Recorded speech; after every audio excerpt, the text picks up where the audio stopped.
PC1 ಬಾಲ್ಯ ಮತ್ತು ಕಿಶೋರಾವಸ್ಥೆಯ ಮನೋವಿಜ್ಞಾನ B.Ed first semester ವಿದ್ಯಾರ್ಥಿಗಳಿಗೆ ಘಟಕ 2 ಬಾಲ್ಯ ಮತ್ತು ಕಿಶೋರಾವಸ್ಥೆಯ ಮನೋವಿಜ್ಞಾನದಲ್ಲಿ ಮಗುವಿನ ಸಾಮಾಜಿಕ ಮತ್ತು ಭಾವನಾತ್ಮಕ ಬೆಳವಣಿಗೆ. ಇಂದಿನ ವಿಡಿಯೋದಲ್ಲಿ ಮಗುವಿನ ಸಾಮಾಜಿಕ ಮತ್ತು ಭಾವನಾತ್ಮಕ ಬೆಳವಣಿಗೆ ಬಗ್ಗೆ ಸಂಪೂರ್ಣವಾಗಿ ಮಾಹಿತಿಯನ್ನು ಕೊಡಲಾಗಿದೆ. ಪ್ರಸ್ತಾವನೆ: ಸಾಮಾಜಿಕ ಮತ್ತು ಭಾವನಾತ್ಮಕ ಬೌದ್ಧಿಕ ಬೆಳವಣಿಗೆ, ಆನುವಂಶೀಯ ಪ್ರಭಾವ, ಸಾಮಾಜಿಕ ಅಂಶಗಳ ಪ್ರಭಾವ, ನ್ಯೂನ ಪೋಷಣೆಯ ಪ್ರಭಾವ, ಅಪಘಾತಗಳು ವಿಕಾಸದ ಮೇಲೆ ಪ್ರಭಾವ, ಪರಿಸರದ ಪ್ರಭಾವ, ಶೈಕ್ಷಣಿಕ ನಿಹಿತಾರ್ಥಗಳು. ಉಪಸಂಹಾರ: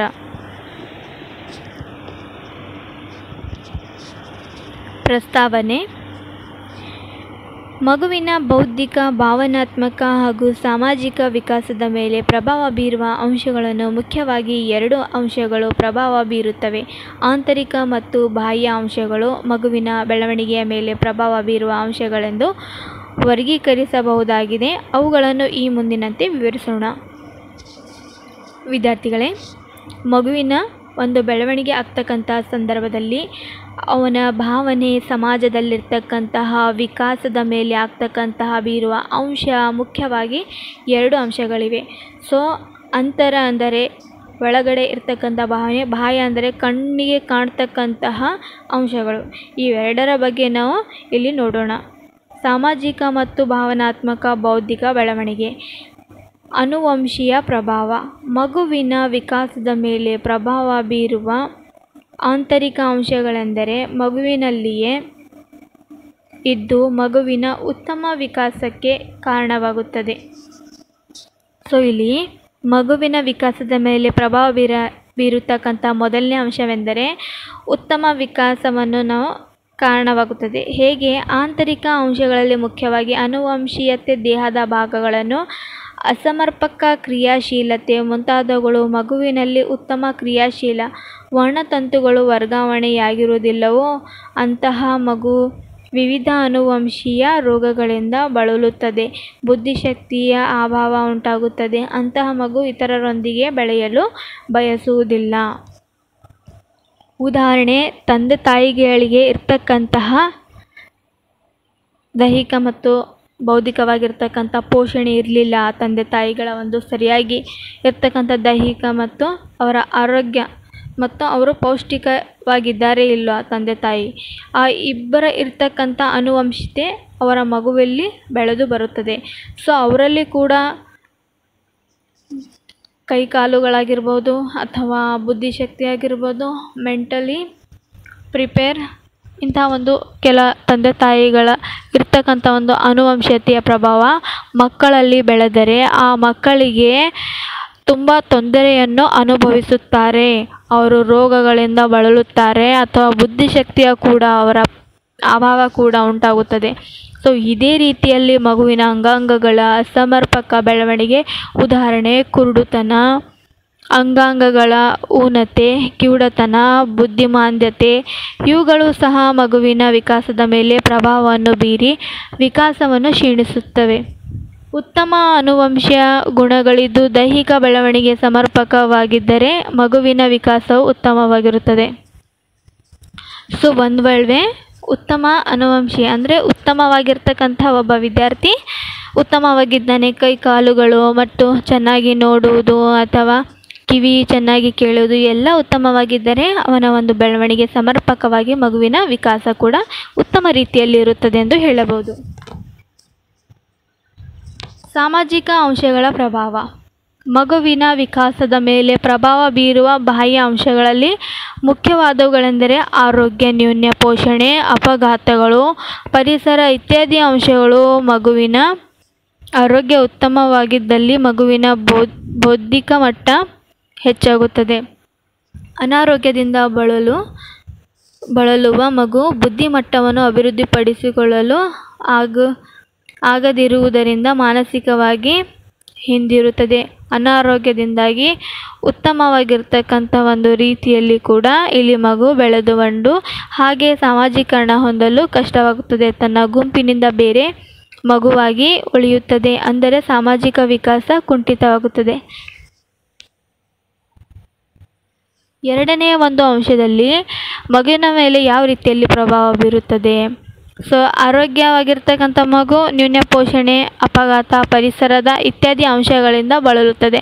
ಸೊ ಒಬ್ಬ ಮಗು ತುಂಬ ಉತ್ತಮ ರೀತಿಯಲ್ಲಿ ಬೆಳವಣಿಗೆ ಹೊಂದಿದ್ದಾನೆ, ಪೌಷ್ಟಿಕವಾಗಿದ್ದಾನೆ. ಆದರೆ ಅವನಿಗೆ ಒಂದು ಪರಿಸರದ ಒಂದು ಪ್ರಭಾವದಿಂದ ಅವನಿಗೆ ಅಪಘಾತಗಳು ಆಗಿರ್ಬೋದು ಅಥವಾ ಏನೇ ಆಗಿರ್ಬೋದು, ಯಾವುದೇ ಒಂದು ವಸ್ತುವಿನಿಂದ ಅವನಿಗೆ ಬೀರ್ತಕ್ಕಂಥ ಒಂದು ಕೆಟ್ಟ ಪರಿಣಾಮ ಆಗಿರ್ಬೋದು, ಈ ಒಂದು ಆಗಿರ್ತಕ್ಕಂತಹ ಅವನಲ್ಲಿರ್ತಕ್ಕಂಥ ಅನಾರೋಗ್ಯ, ಮಗುವಿನ ಒಂದು ಅನಾರೋಗ್ಯ ಉತ್ತಮ ರೀತಿಯಲ್ಲಿ ಆಗಲಿಲ್ಲ ಅಂದರೆ ಮಗುವಿನ ಬೌದ್ಧಿಕ ಮಟ್ಟ ಹೆಚ್ಚಾಗುತ್ತಿದ್ದರೂ ಅವನು ಅನಾರೋಗ್ಯದಿಂದ ಬಳಲಲು ಮಗು ಬುದ್ಧಿಮಟ್ಟವನ್ನು ಅಭಿವೃದ್ಧಿಪಡಿಸಿಕೊಳ್ಳಲು ಆಗದಿರುವುದರಿಂದ ಮಾನಸಿಕವಾಗಿ ಹಿಂದಿರುತ್ತದೆ.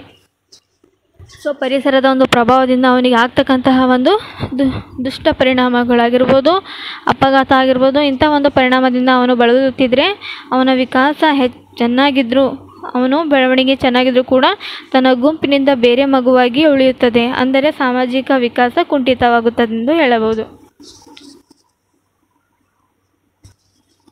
ನ್ಯೂನ ಪೋಷಣೆಯ ಪ್ರಭಾವ. ನ್ಯೂನ ಪೋಷಣೆ ಎಂದರೆ ಮಗುವಿನ ಪರಿಪೂರ್ಣ ಆಹಾರ ದೊರೆಯದಿದ್ದಾಗ ಮಗು ವಿವಿಧ ಕಾಯಿಲೆಗಳಿಗೆ ತುತ್ತಾಗಬಹುದು ಅಥವಾ ಕಲಿಕೆಯಲ್ಲಿ ಆಸಕ್ತಿ ಇಲ್ಲದಾಗುವುದು.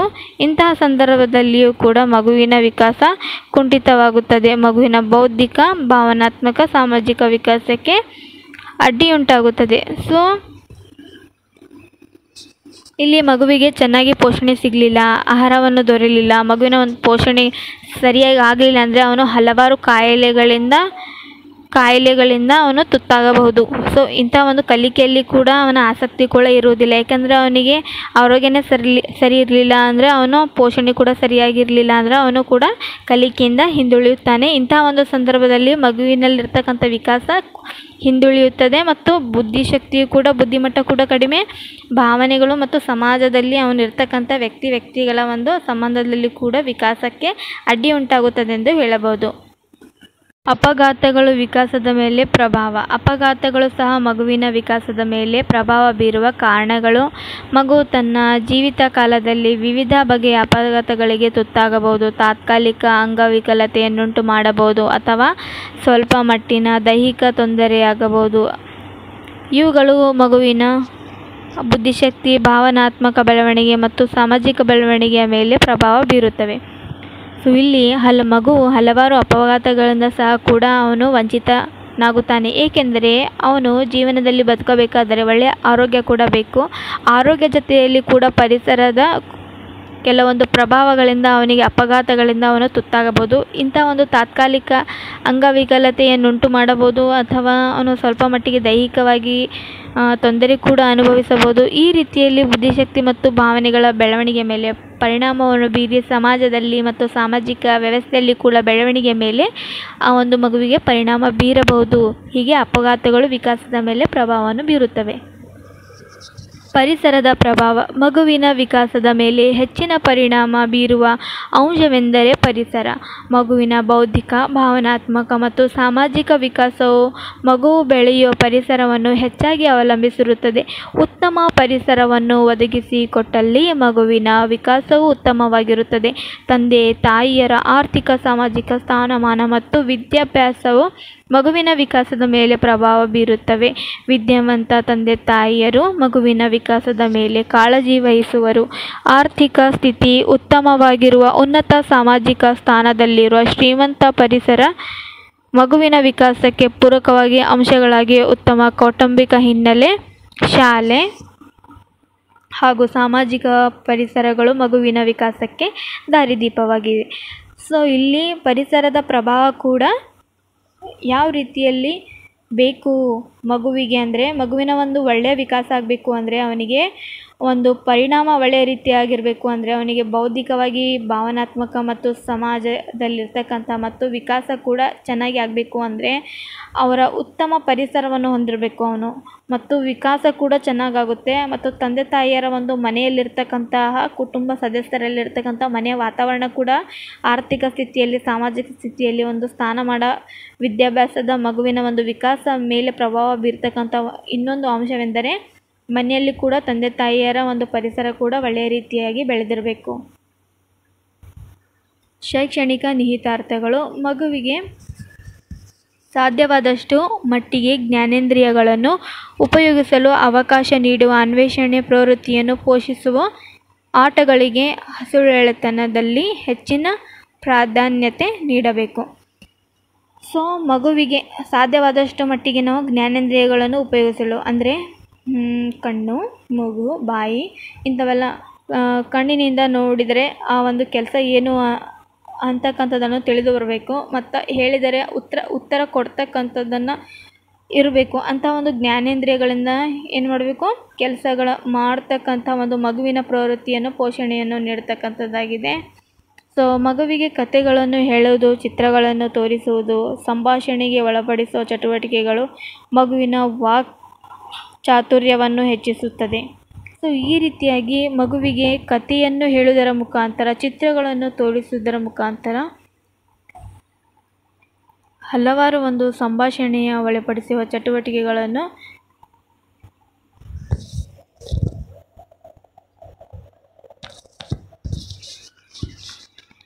ಸೊ ಈ ರೀತಿಯಾಗಿ ಮಗುವಿಗೆ ಕತೆ, ಚಿತ್ರ, ಸಂಭಾಷಣೆ ಇವೆಲ್ಲ ಜ್ಞಾನೇಂದ್ರಿಯಗಳಿಂದ ಈ ಒಂದು ಅಂಶಗಳನ್ನು ತಿಳಿದು ಬರುತ್ತದೆ. ಆಡುತ್ತಾ ಕಲಿ, ಸೂಕ್ಷ್ಮದಿಂದ ಸ್ಥೂಲದ ಕಡೆ, ಸುಲಭದಿಂದ ಸಂಕೀರ್ಣತೆಗೆ ಕಡೆಗೆ ಮುಂತಾದ ಬೋಧನಾ ವಿಧಾನಗಳನ್ನು ಬಾಲ್ಯಾವಸ್ಥೆಯಲ್ಲಿ ಅಳವಡಿಸಿಕೊಳ್ಳಬೇಕು. ಸೊ ಈ ರೀತಿಯಾಗಿ ಮಗು ಒಂದು ಬಾಲ್ಯಾವಸ್ಥೆಯಲ್ಲಿ ಬರುತ್ತಾನೆ. ಬಾಲ್ಯದಲ್ಲಿ ಮಣ್ಣು, ಮರಗಳಿಂದ ಮಾಡಿದ ಆಕೃತಿಗಳ ಮೂಲಕ ಬೋಧಿಸಬೇಕು. ಸೊ ನಾವು ಹಲವಾರು ರೀತಿಯಿಂದ ಮಕ್ಕಳಿಗೆ ಚಿತ್ರಗಳ ತೋರಿಸುವುದರ ಮುಖಾಂತರ, ಆಟಿಕೆಗಳ ತೋರಿಸುವುದರ ಮುಖಾಂತರ ಹೀಗೆ ಬೋಧನೆಯನ್ನು ನೀಡಿದರೆ ಮಕ್ಕಳಿಗೆ ತುಂಬ ಬೇಗವಾಗಿ ಬೋಧಿಸಲು ಸಹಾಯಕಾರಿಯಾಗುತ್ತದೆ. ಮಕ್ಕಳು ಸಹಪಠ್ಯ ಚಟುವಟಿಕೆಗಳಲ್ಲಿ ಭಾಗವಹಿಸುವಂತೆ ಪ್ರೇರೇಪಿಸಬೇಕು. ಮಕ್ಕಳು ಹೀಗೆ ಓದಲು ಮತ್ತು ಸಹಪಠ್ಯಗಳನ್ನು ಚಟುವಟಿಕೆಯಲ್ಲಿ ಭಾಗವಹಿಸುವ ಅಂದರೆ ಅವರಿಗೆ ಪ್ರೇರೇಪಿಸ್ತಕ್ಕಂಥದ್ದು, ಅಂದರೆ ಅವರಿಗೆ ಆಟಿಕೆಗಳಿಂದ ಕಲಿಸ್ತಕ್ಕಂಥದ್ದು. ಆದರ್ಶ ವ್ಯಕ್ತಿಗಳ ಪರಿಚಯ ಮಾಡಬೇಕು ಮತ್ತು ಅವರ ಜೀವನ ಚರಿತ್ರೆ ತಿಳಿಸಬೇಕು. ಸೊ ಉದಾಹರಣೆಗೆ ಮಹಾತ್ಮ ಗಾಂಧಿ, ಸುಭಾಷ್ ಚಂದ್ರ ಬೋಸ್ ಈ ರೀತಿಯಾಗಿರ್ತಕ್ಕಂಥ ಕೆಲವು ಉದಾಹರಣೆಗಳ ಮೂಲಕ ಮಕ್ಕಳಿಗೆ ಆದರ್ಶ ವ್ಯಕ್ತಿಗಳ ಬಗ್ಗೆ ಪರಿಚಯವನ್ನು ಕೂಡ ಕೊಡಬೇಕು.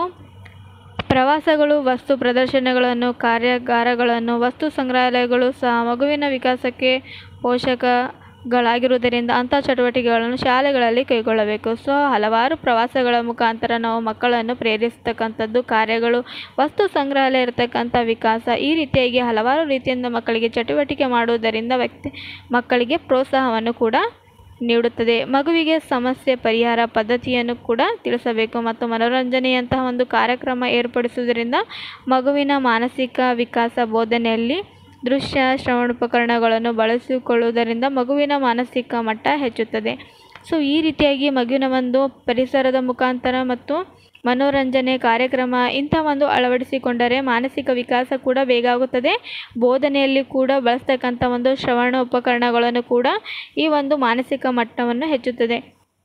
ಉದಾಹರಣೆಗೆ ಸ್ಮಾರ್ಟ್ ಕ್ಲಾಸ್ ಆಗಿರ್ಬೋದು ಅಥವಾ ಚಿತ್ರಗಳನ್ನು ನೋಡೋದರ ಮುಖಾಂತರ ತುಂಬ ನೆನಪಿನ ಶಕ್ತಿಯಲ್ಲಿ ಉಳಿದುಕೊಳ್ಳುತ್ತದೆ. ಆದರೆ ನಾವು ಹೇಳೋದಕ್ಕಿಂತ ಜಾಸ್ತಿ ಮಕ್ಕಳನ್ನು ತೋರಿಸಿದಂತಹ ಒಂದು ಶ್ರವಣ ಉಪಕರಣಗಳ ಮೂಲಕ, ಉದಾಹರಣೆಯ ಮೂಲಕ ನಾವು ಅಥವಾ ಸ್ಮಾರ್ಟ್ ಕ್ಲಾಸ್ಗಳ ಮೂಲಕ, ಪಿಕ್ಚರ್ಗಳ ಮೂಲಕ ಅಥವಾ ಒಂದು ಚಿತ್ರಗಳ ಮೂಲಕ ತೋರಿಸುವುದರಿಂದ ಅದು ಹೆಚ್ಚಿನ ಒಂದು ಮಾನಸಿಕ ಮಟ್ಟವನ್ನು ಹೆಚ್ಚುತ್ತದೆ.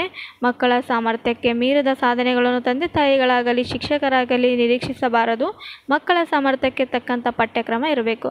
ಸೊ ಈ ರೀತಿಯಾಗಿ ಮಕ್ಕಳ ಪಠ್ಯಕ್ರಮ ಕೂಡ ಒಳ್ಳೆಯ ರೀತಿಯಲ್ಲಿರಬೇಕು. ಏಕೆಂದರೆ ಅದು ತಂದೆ ತಾಯಿಗಳ, ಶಿಕ್ಷಕರಾಗಲಿ ಮೂರರ ಮಧ್ಯದಲ್ಲಿರ್ತಕ್ಕಂಥ ಒಂದು ಸಾಮರ್ಥ್ಯ ತಕ್ಕಂತೆ ಪಠ್ಯಕ್ರಮ ಇರಬೇಕು. ಸಂವೇಗವಿಲ್ಲದ ಜೀವನ ಅಸಾಧ್ಯ, ಆದರೆ ಅವು ಸಮಾಜಕ್ಕೆ ಒಪ್ಪುವಂತಿರಬೇಕು. ಆದ್ದರಿಂದ ಶಿಕ್ಷಕ ಅವುಗಳ ಕಡೆ ಗಮನ ವಹಿಸಬೇಕು.